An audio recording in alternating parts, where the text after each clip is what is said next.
You ever notice how people say they want to change their life, but they don't actually mean it? They say, I want to be happier, healthier, richer, but really what they mean is, I want to be comfortable while pretending I'm improving. That's why nothing happens. Because deep down, everyone wants transformation without friction, progress without pain, success without sacrifice, but life doesn't work like that. Life doesn't reward your wish list, it rewards your effort. It's funny, because we live in a time where we have motivational quotes plastered on every screen. You can do it, believe in yourself. Manifest greatness, and yet people are still miserable. Why? Because reading about greatness isn't the same as living it. You can't scroll your way into success. You can't repost inspiration and expect your life to magically rearrange itself. Life doesn't care what you post, it cares what you practice. The truth is, we've all gotten too soft. You can't even tell someone they're lazy anymore without it becoming an emotional crime. But you know what? Laziness is real. Excuses are real. Procrastination is real. And so is regret. Regret is the quiet, invisible punishment life gives to people who are too busy waiting for motivation to strike. You don't need motivation, you need movement. The act of moving forward creates motivation. And let's be honest, most people don't need a miracle, they need discipline. But discipline sounds boring, so everyone avoids it. It's like the spinach of self-improvement. Nobody wants it, but it's the only thing that actually makes you stronger. You think successful people wake up excited every day? No. They wake up tired, stressed, maybe doubting themselves, but they still show up. That's the difference. Ordinary people wait for the perfect mood. Extraordinary people act in spite of it. What people don't realize is that life is not supposed to be easy. Somewhere along the line, we were sold the idea that happiness means constant comfort. That's wrong. Happiness doesn't come from comfort, it comes from conquering challenges. The reason you feel alive when you overcome something difficult is because that's the only time you actually grow. You weren't born to stay safe. You were born to struggle, adapt, and overcome. That's the point of the human experience. You ever watch people complain about how hard things are, but they forget that their ancestors literally fought wild animals to survive? We cry when the Wi-Fi goes down. Meanwhile, someone 100 years ago was trying not to freeze to death in a cabin. The contrast is insane, yet we act like modern inconvenience is trauma. No, it's not trauma, it's a test of patience. But that's the funny part. Everyone wants mental strength until they actually have to use it. Everyone says, I'm built different until life builds them a problem. Then suddenly, it's why me? Because it is you. It's supposed to be you. Life doesn't pick favorites, it gives everyone problems. The difference is how you respond. Some people break, others break through. We're addicted to comfort, and comfort is killing ambition. Every time you choose the couch over the challenge, you train your brain to expect less from yourself. You become emotionally weaker, and the worst part, you start believing that mediocrity is peace. But it's not. It's slow death with nice lighting. Comfort doesn't make you happy, it just numbs you long enough to forget you're wasting potential. You want to feel alive again? Do something difficult. That's where the energy hides in struggle. That's where confidence is built in discomfort. Confidence doesn't come from compliments, it comes from keeping promises you made to yourself when nobody's watching. You can't buy that. You have to earn it, one uncomfortable decision at a time. It's hilarious when people say, I just don't have time. You do have time. You just waste it on things that don't matter. You have time for Netflix, time for gossip, time for scrolling, but no time to fix your own life? That's not lack of time, that's lack of priorities. You're not busy, you're distracted. The harsh truth is, your life right now is a reflection of what you've tolerated. Everything you have or don't have is a result of what you've accepted. You don't get what you deserve, you get what you demand. And if you don't demand better from yourself, life will happily let you settle for average. But here's the good news. Change doesn't require permission. You could start fixing your life today, right now. You don't need a plan that's perfect. You just need to start. The secret to success is not waiting for inspiration, it's creating momentum. Tiny steps compound, consistency beats intensity. If you just did the bare minimum of improving yourself every day, one honest effort, one productive action, your life would be unrecognizable in a year. But people don't do it because they expect instant results. They want transformation in 30 days instead of commitment for 365. It's not that success is hard, it's that laziness is easy. That's the trap. You'll never find the time, you have to make the time. You'll never feel ready. You have to start while scared. The only real failure is waiting for perfect conditions that never come. You know what's funny? People always say, I'll start when I'm ready. Ready for what? A magical signal from the universe? Newsflash, nobody's ever ready. Nobody wakes up one morning and goes, ah yes, today I am perfectly prepared to face every challenge of my life. No. You wake up tired, confused, probably annoyed that your alarm betrayed you again and you start anyway. That's how life actually works. Readiness is a myth. Courage is real.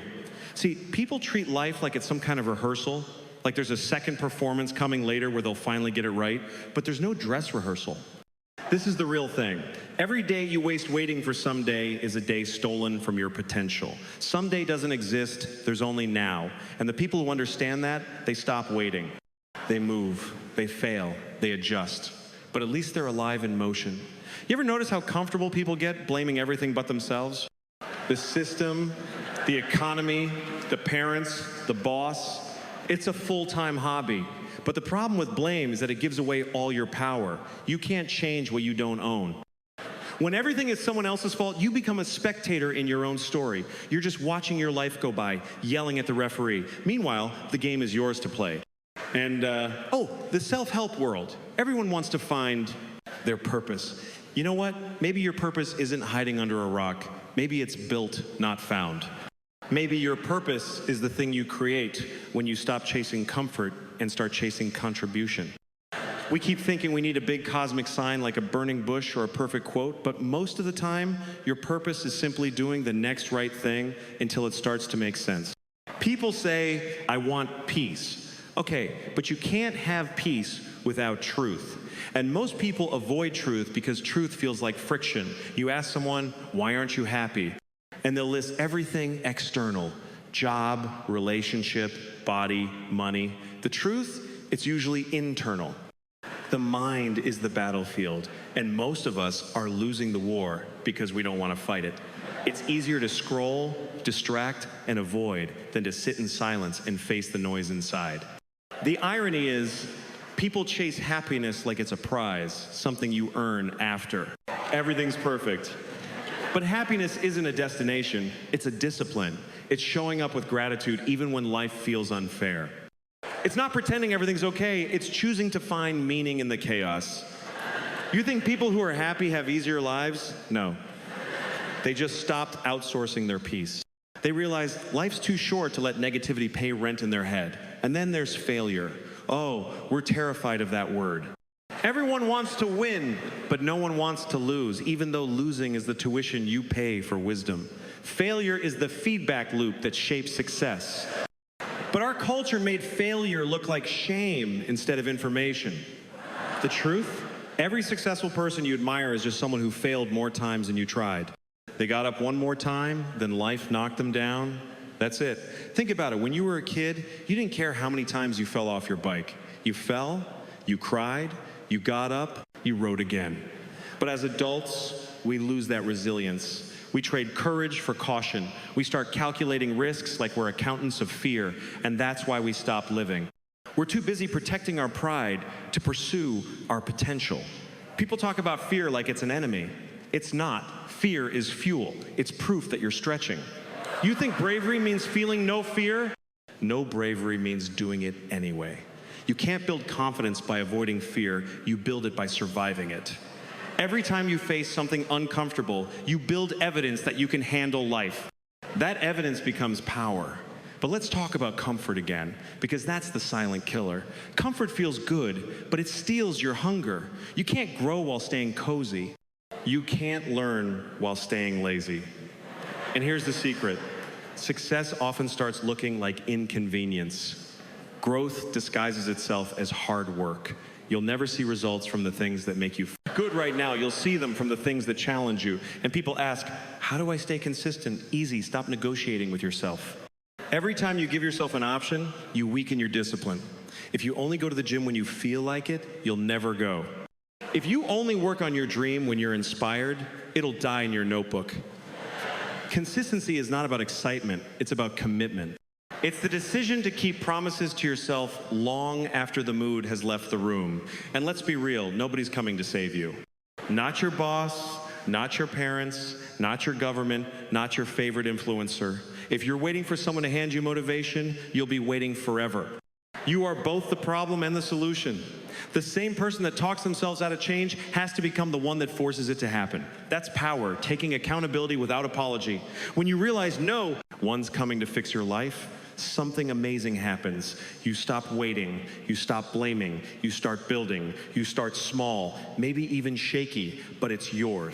Every honest step forward is a vote for your future self. And if you stack enough of those votes, one day you'll wake up in a life you actually like, not one you just tolerate. Life isn't about feeling good all the time. It's about becoming someone good over time. And that's the part most people miss. The real work isn't glamorous. It's lonely, boring, repetitive. It's showing up when nobody claps. But that's where self-respect lives, in the quiet effort you make when no one's watching. You know what's funny? We all say we want to be happy, but the second life gets uncomfortable, we act like something's broken. Like happiness means there should never be traffic, never be rejection, never be someone who doesn't text us back. But that's not happiness, that's anesthesia. Real life hurts sometimes, and that's how you know it's real. Comfort numbs you, struggle shapes you. People chase shortcuts because they think struggle means failure. But look around, every strong person you've ever admired didn't avoid pain. They earned peace through it. You can't buy that at a store. You can't watch a 10-minute motivational video and suddenly get it. You have to face your life head on, the boring parts, the painful parts, the parts that make you want to scream. That's where your character gets built. And here's the real irony. Most people say they hate their problems, but secretly they need them.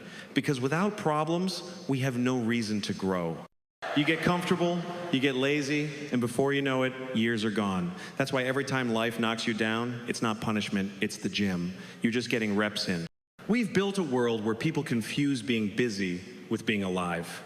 You scroll, you comment, you post, and somehow you think you're progressing, but you're just trading your hours for distraction. You don't need another app. You need awareness. You need to stop and say, wait, what am I doing with my only life? Because this is it. You don't get a rehearsal. And people wonder why they feel empty. You've got everything. Wi-Fi, food, comfort, yet anxiety through the roof. Because the human spirit doesn't grow in convenience, it grows in challenge. Comfort zones aren't real, they're cages made of invisible excuses. You know what's wild? We live in an age where people say, I'm doing self-care, and what they mean is I'm avoiding everything difficult. No real self-care is looking in the mirror and saying, yeah, I messed up. I've been lazy, I've been scared, but I'm not done yet. That's strength, that's growth. Life's not supposed to be perfect. It's supposed to wake you up. Every mistake, every heartbreak, every failed plan, it's life shaking you, saying, hey, wake up, you're not dead yet. And some people still hit the snooze button. They wait for the right time, but there is no right time. There's just now. You ever notice how we talk about life like it's this long, endless highway? But no one tells you it's full of exits, and one day, your exit's coming up. You don't get to circle back. You don't get to say, let me try again when I'm ready. You go now, or you don't go at all. And what's funny, people worry about embarrassing themselves, failing, looking stupid, as if any of that matters when the clock runs out. The people you're afraid of judging you, they're just as lost as you. Everyone's scared, everyone's pretending. So stop acting like you need their permission to live. You want to know the secret? You stop waiting for the world to make sense. You stop waiting for motivation. You get up anyway. You act anyway. Because movement creates clarity, not the other way around. The more you move, the more life starts to open up. And that's the punchline life keeps throwing at us. We take it all so seriously, and yet none of us get out alive. So laugh a little, work hard, but don't worship the grind. Chase your goals, but don't forget to be human. The truth hurts, but it also heals. Because once you stop hiding from it, you finally see how much power you've had all along. Here's the thing, nobody wants to admit we all think we're gonna get our act together later. Like there's this magical version of us waiting in the future who's finally disciplined, confident, fearless, in shape, successful, and that version of us is gonna fix everything. But here's the joke. That person never shows up because you're that person. Right now, this messy, confused, tired version of you, this is the version that has to start. People spend half their lives waiting for a sign. You already got the sign, you're alive. You woke up, that's the green light. Nobody's coming to rescue you, nobody's gonna force you to grow, it's on you. And yeah, that's scary, but it's also freeing. Because once you realize no one's in charge of your story, you finally get to write it the way you want. You ever notice how people want change but hate discomfort? It's like saying you want to swim but don't want to get wet. Growth is uncomfortable. It's supposed to be. If it wasn't, everyone would have it. So stop wishing for easy. Wish for real. Wish for something worth struggling for. The problem with comfort is it lies to you. It whispers, "You're fine. You're safe. Stay here." But that voice isn't protecting you, it's trapping you. Every dream you've ever had lives just past that voice. You want to find meaning? Walk into the discomfort. That's where life hides the good stuff. And the funniest part? Everyone's walking around, pretending they've got it figured out. No one does. Everyone's scared, winging it, and trying not to fall apart. So why fake it? Why compare your behind the scenes to someone else's highlight reel? You're not behind, you're just living. We think success is this big, dramatic event, fireworks, applause, the world cheering. It's not. Success is quiet. It's you waking up one more time after failing yesterday. It's you keeping your word when nobody's watching. It's you forgiving yourself and trying again. That's the stuff that builds empires inside your soul. And here's something most people don't realize. Until it's too late, your future doesn't care about your excuses. Time doesn't stop because you're tired or scared. The clock keeps moving whether you do or not. So why waste another minute waiting for courage when courage only appears after you move? We live like we've got endless tomorrows, but life is made of todays. Stack enough of them with intention, and suddenly your life looks like something you can be proud of. But waste them scrolling, doubting, complaining, and you'll blink and wonder where it all went. You know what's real success? It's not money, fame, or likes. It's waking up and actually liking who you are when the lights are off and no one's watching. It's the peace that comes from knowing you gave your best. Not the best compared to others, but your best. And yeah, laugh at the mess, because life's ridiculous. You plan, you work, you dream, and then life trips you, steals your fries, and still expects you to smile. But that's the beauty of it. It's not supposed to be perfect. It's supposed to be alive. At the end of it all, nobody remembers how perfect your plan was. They remember your energy, your kindness, your courage, the way you made them feel less alone in the chaos. So stop trying to be flawless, try to be real. Because when the noise fades and the likes disappear and the crowd stops clapping, what's left is you. And if you can look at that person and say, "Yeah, I showed up," then you already won. That's the real truth. The hardest truth and the most freeing one you'll ever hear.